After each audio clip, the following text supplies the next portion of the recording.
UP का कानपुर और बरेली जिला आई लव मोहम्मद वाले पोस्टर्स को लेकर सबसे ज्यादा विवाद इन्हीं दो जगहों पर हुआ। इसके बाद योगी सरकार के निर्देश पर कार्रवाई हुई। इस एक्शन पर अब भारतीय जनता पार्टी के खेमे में ही नाराजगी शुरू हो गई है। जम्मू कश्मीर के बीजेपी नेता जहांजैब सिरवाल ने पार्टी आलाकमान से कहा है, अगर हालात काबू में नहीं हुए तो इस्तीफा दे दूंगा।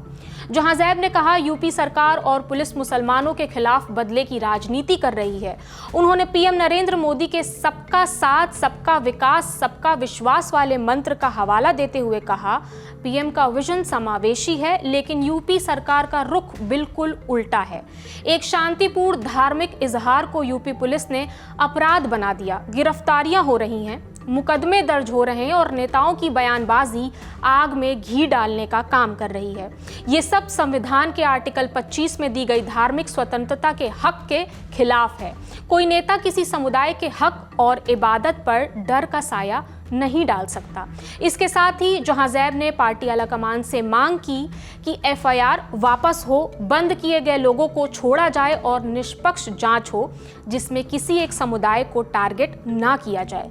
सिरवाल कहते हैं, मैं पार्टी की कार्रवाई से नहीं डरता। मुझे उम्मीद है कि बीजेपी न्याय के लिए खड़ी होगी, लेकिन सबसे जरूरी मेरे लिए ये है कि मैं इस मुल्क के 20 करोड़ मुसलमानों में से एक हूँ। हमारे नबी से मोहब्बत कभी गुनाह नहीं हो सकती। सिरवाल कश्मीर के किश्तवाड़ इलाके से आते हैं और पेशे से वेटनरी डॉक्टर हैं। इससे पहले वो कांग्रेस में थे। 2024 के जम्मू कश्मीर चुनाव से ठीक पहले बीजेपी ज्वाइन की। इसके पीछे की वजह उन्होंने प्रधानमंत्री मोदी के सबका साथ, सबका विकास वाले नारे को बताया। चुनाव में बीजेपी की इलेक्शन मैनेजमेंट कमेटी में आंकड़ों का जिम्मा उन्हीं पर था, मगर अब वो उत्तर प्रदेश बीजेपी और मुख्यमंत्री के खिलाफ खुलकर बोल रहे हैं।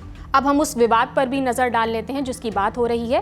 4 सितंबर को कानपुर में रावतपुर इलाके में बरवफात ईद उल मिलाद उन नबी के जुलूस के दौरान ये विवाद शुरू हुआ।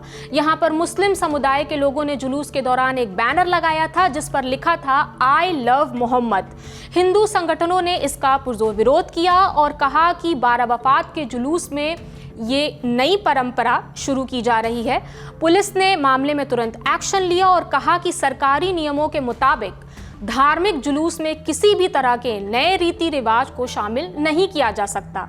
इस दौरान हिंदू और मुस्लिम समुदाय के लोगों ने एक दूसरे पर पोस्टर फाड़ने का आरोप लगाया, जिसे लेकर विवाद बढ़ता चला गया।